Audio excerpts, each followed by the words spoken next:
जी काशी का प्रतिनिधित्व करते हैं, काशी के सांसद हैं, लोकप्रिय सांसद हैं। एक सांसद जो सामान्य सांसद है वह भी इतना समय नहीं देता है अपने संसदीय क्षेत्र के लिए जितना प्रधानमंत्री मोदी जी अपने संसदीय क्षेत्र के लिए समय देते हैं। क्या शिक्षा हो, क्या स्वास्थ्य, क्या इंफ्रास्ट्रक्चर हो, या मोहल्ला और गांव की कनेक्टिविटी, क्या पेयजल की सुविधा हो, या फिर यहां के घाटों के सुंदरीकरण का, मठ और मंदिरों की व्यवस्था को व्यवस्थित रूप से सुंदरीकरण योजना के साथ जोड़ना, काशी की जल, थल और वायु की कनेक्टिविटी को बेहतरीन करने का,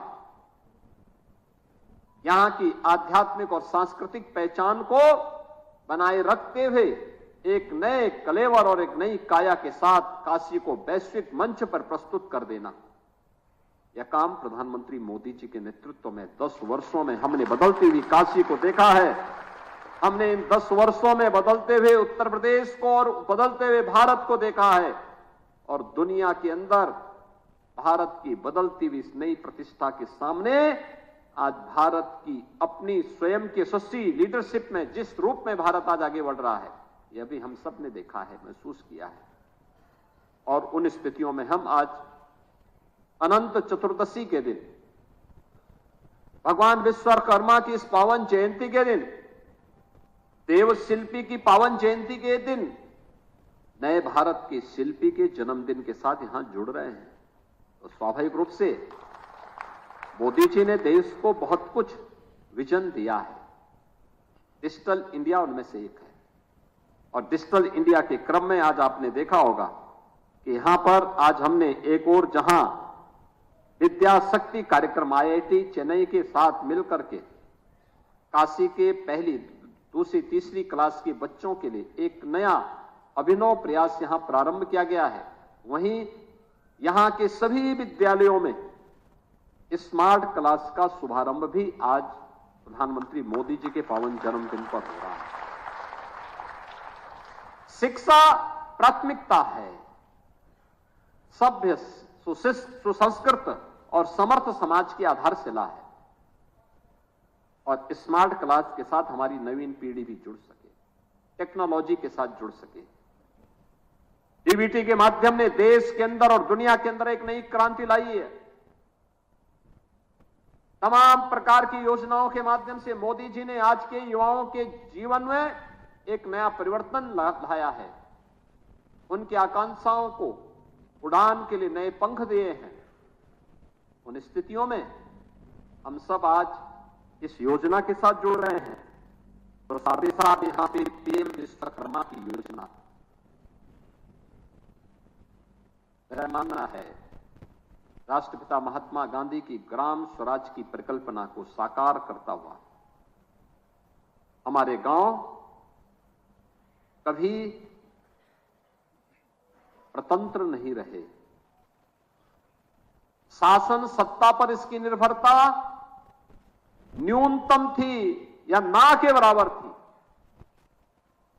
आजादी के पहले के गांवों को देखिए, आज जिन्हें पीएम विश्वकर्मा के माध्यम से जिन कारीगरों को, जिन हस्तशिल्पियों को सम्मान दिया जा रहा है, उनका प्रशिक्षण दिया जा रहा है, उन्हें मानदेय दिया जा रहा है, उन्हें वहां पर टूल किट, जो उन्हें टूल किट उपलब्ध कराए जा रहे हैं, यह उनके स्किल डेवलपमेंट के साथ एक व्यवस्थित प्रशिक्षण के बाद आज इस कार्यक्रम को आगे बढ़ाने के साथ ही उन्हें बैंक के साथ जोड़ने का भी कार्यक्रम हो रहा है। और भगवान विश्वकर्मा की पावन जयंती का अवसर इससे अच्छा हो ही नहीं सकता कि हम गांव के कारीगर को, जो विश्वकर्मा के रूप में काम कर रहा है, और कारपेंटर होगा, राजमिस्त्री होगा, गांव का नाऊ होगा, गांव का लोहार होगा, गांव का हलवाई होगा, गांव का सुनार होगा, या गांव में काम करने वाले जो 16-17 प्रकार के कारीगर और हस्तशिल्पियों को चिन्हित किया गया है, इन सबको एक सम्मानजनक जीवन जीने के लिए आज जिस एक नए अभियान को प्रधानमंत्री मोदी जी ने 2023 में प्रारंभ किया, पीएम विश्वकर्मा के माध्यम से, उस पीएम विश्वकर्मा के हमने कुछ कारीगरों को यहां सम्मानित किया है, मंच पर सम्मान किया है, और मैं उन सबको हृदय से बधाई देता हूं कि वे आज प्रधानमंत्री मोदी जी के इस विजन के कारण वे भी अब तेजी के साथ आगे बढ़ेंगे। काशी के ग्रामीण क्षेत्र में जितनी भी ग्राम पंचायतें हैं, ग्रामीण क्षेत्र में उन सभी 694 गांवों में स्वच्छता का अभियान एक नई ऊंचाई तो वो प्राप्त करेगा। अब वहां स्वच्छता भी होगी तो सैनिटाइजेशन भी होगा, फॉगिंग भी होगा। बीमारी से बचना है, जितनी विषाणु जनित बीमारियां हैं उन बीमारियों से बचना है तो इस मौसम में सावधानी रखनी पड़ेगी। टाइफाइड क्यों होता है? जब हम अशुद्ध जल जहां तहां का पानी पी लेते हैं। अगर आप पानी गर्म करके पिएंगे, गुनगुना करके, जब ठंडा हो जाए छान करके उसको पीजिए, कभी टाइफाइड नहीं होगा। जब आप बरसाती पानी को पिएंगे टाइफाइड होगा। मच्छर मक्खियां होंगी तो इन्फेक्शन होगा, मलेरिया है, डेंगू है, कालाजार है, चिकनगुनिया है, तमाम प्रकार की बीमारियां होंगी। अगर नियमित सफाई है, फॉगिंग है, तो कभी बीमारी नहीं हो सकती, सब बीमारियां नहीं हो सकती। और इसको बचाव करने के लिए आज ये प्रयास यहां पर प्रारंभ हुआ है और नगर निगम भी आत्मनिर्भरता के लक्ष्य को प्राप्त करने की दिशा में आगे कार्य कर रहा है। देश के अंदर भी स्मार्ट सिटी बनेगी। एक कल्पना थी, मोदी जी ने 100 शहरों को, देश के 100 शहरों को स्मार्ट सिटी के रूप में विकसित किया। उत्तर प्रदेश के भी 10 सिटी हैं और प्रधानमंत्री जी के मार्गदर्शन में हमारी 17 की 17 म्युनिसिपल कारपोरेशन यानी नगर निगम आज स्मार्ट सिटी के रूप में विकसित हो रही है। डोर टू डोर कूड़ा कलेक्शन का हो, सॉलिड वेस्ट मैनेजमेंट के कार्यक्रम हो, शुद्ध पेयजल का कार्यक्रम हो, इंटीग्रेटेड ट्रैफिक मैनेजमेंट सिस्टम के माध्यम से हम ट्रैफिक की व्यवस्था का संचालन भी एक जगह से बैठ करके कर सकें, कूड़ा कलेक्शन की निगरानी भी कर सकें और साथ साथ सुरक्षा के भी बेहतरीन माहौल दे सकें। यह सभी कार्यक्रम जहां होने हैं वहीं क्यूआर कोड के माध्यम से भी एक एक घर की निगरानी करना है और पायलट प्रोजेक्ट के रूप में एक वार्ड को पहले चरण में इसमें लिया गया, जिसके माध्यम से एक कार्यक्रम सफलतापूर्वक आगे बढ़ेंगे। टैक्सेशन की व्यवस्था भी उसके साथ जुड़ेगी। टैक्स आएगा, अनावश्यक रूप से किसी भी प्रकार का कोई बंधन नहीं, आपको स्वेच्छा से इस कार्यक्रम के साथ जुड़ना है। और मुझे लगता है कि हमें जुड़ना चाहिए बेहतरीन सुविधा के लिए, अपनी संस्थाओं को मजबूती प्रदान करना, उसको आगे बढ़ाना। और यह कार्य आज वाराणसी नगर निगम ने एक वार्ड में पायलट के रूप में लिया है और प्रयास होना चाहिए कि पूरे काशी में हम लोग इस कार्यक्रम को समयबद्ध तरीके से आगे बढ़ा सकें।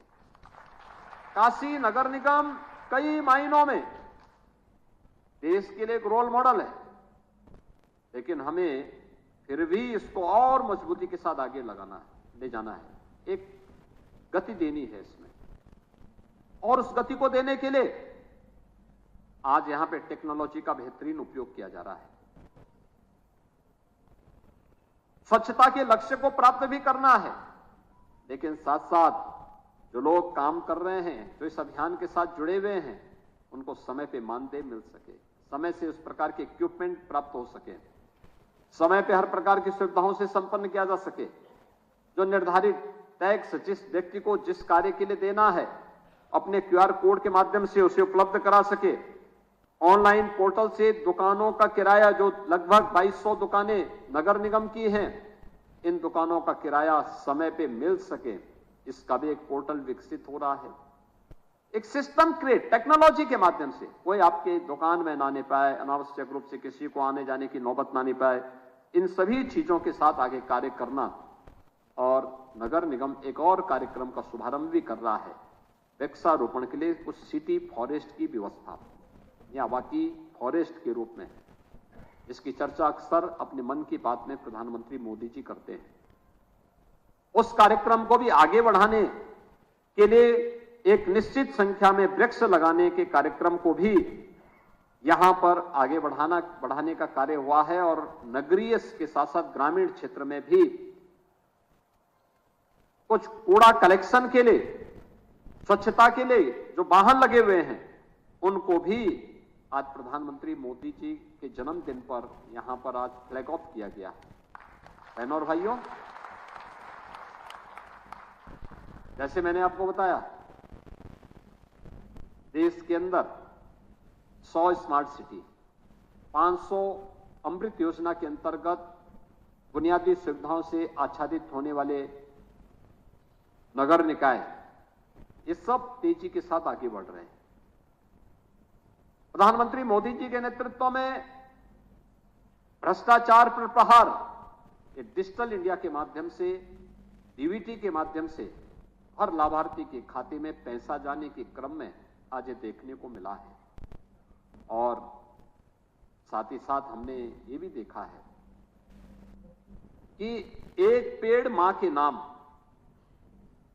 के आह्वान के साथ करोड़ों लोगों ने इस अभियान के साथ जुड़कर किसी सफलता की नई ऊंचाई तक पहुंचाया है। मुझे बताते हुए प्रसन्नता है कि उत्तर प्रदेश ने एक ही दिन में हम लोगों ने पूरे प्रदेश के अंदर वृक्षारोपण महाअभियान प्रारंभ किया और एक ही दिन में 35 करोड़ 59 लाख वृक्षारोपण का कार्यक्रम अकेले उत्तर प्रदेश के अंदर हुआ। एक पेड़ मां के नाम। याद रखना, पेड़ इस प्रकृति को बचाने के लिए, शुद्ध ऑक्सीजन उपलब्ध कराने के लिए, प्राणवायु उपलब्ध करवाने के लिए, कोई भी मनुष्य हो, कोई भी जीव जंतु हो, पानी के बगैर कुछ दिन रह सकता है, भोजन के बगैर भी कुछ दिन रह सकता है, लेकिन ऑक्सीजन के अभाव में वह बहुत, यानी कुछ भी ज्यादा देर तक नहीं जीवित रह सकता। यह हमारे जीवन का आधार है। लेकिन आज आधुनिक सोच और वैज्ञानिक विकास और नियोजित विकास के कारण आज निरंतर प्रकृति पे इसका दुष्प्रभाव पड़ा है। क्लाइमेट चेंज उसका परिणाम है। लगातार बारिश होते रहना, मूसलाधार बारिश, एक साथ साल भर की बारिश एक साथ आ जाना। साल भर में अगर रुक रुक करके बारिश होती है तो उसका लाभ किसानों को प्राप्त होता है, सभी लोगों को प्राप्त होता है। लेकिन अगर साल भर का एक ही बार में बरस जाएगा तो उसका दुष्प्रभाव भी पड़ेगा, नुकसान भी होगा। और इसीलिए कहीं पे ग्लोबल वार्मिंग की चेतावनी आती है, हीट वेव चलते हैं, कभी कोल्ड वेव चलते हैं।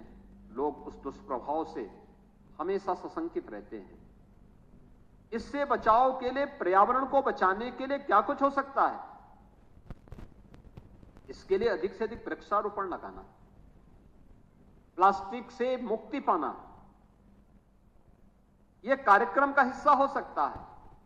और प्रधानमंत्री मोदी जी के आह्वान पर नगर निगम वाराणसी भी इस कार्यक्रम को तेजी के साथ आगे बढ़ा रहा है। उन्होंने अवैध कब्जे से मुक्त करा करके जमीनों को सिटी फॉरेस्ट के रूप में विकसित करने का निर्णय लिया है।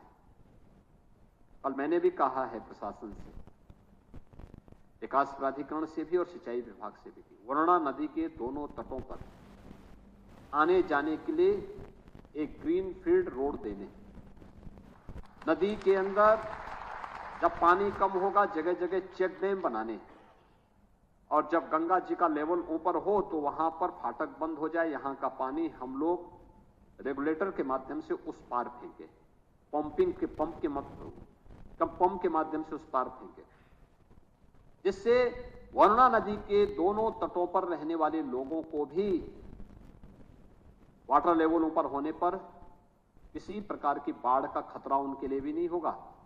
लेकिन साथ साथ आवागमन के लिए एक बेहतरीन हम माध्यम दे सकते हैं। इस पर कार्य करने के लिए मैंने कहा अगर ये कार्य हो सकता है और हमारा प्रयास होना चाहिए कि दोनों तरों पर, दोनों तटों पर आवागमन के लिए सड़क भी देंगे और व्यापक और स्टेशन का कार्यक्रम, वृक्षारोपण का व्यापक कार्यक्रम, जिससे वो आपकी वरुणा नदी एक बार फिर से अपने पुरातन वैभव को प्राप्त कर सके। ये काशी की पहचान है। वरुणा और अस्सी ये दोनों काशी की पहचान रही है। हमें अस्सी नदी को पुनर्जीवित करना है। इस दिशा में इसके बाद के चरण में फिर हम उस पर भी काम करेंगे। सिटी के अंदर जहां कहीं भी खाली जमीन हो, व्यापक पैमाने पे वृक्षारोपण कर दो। खाली जगहों पर वृक्षारोपण करो। याद रखना, ये पर्यावरण से भी बचाएगा। असंतुलित होता हुआ जलवायु परिवर्तन के दुष्परिणामों से भी हमें बचाएगा। और उस दिशा से कार्यक्रम आगे बढ़ रहे हैं। तेजी के साथ हमें इसको आगे बढ़ाना होगा। आज के इस अवसर पर जब इतने अधिक कार्यक्रम यहां पर एक साथ प्रधानमंत्री मोदी जी के जन्मदिन पर आयोजित हुए हैं, मैं आप सबका आह्वान करूंगा। प्रधानमंत्री मोदी जी स्वच्छता के बहुत आग्रही हैं और मुझे लगता है स्वच्छ भारत मिशन ने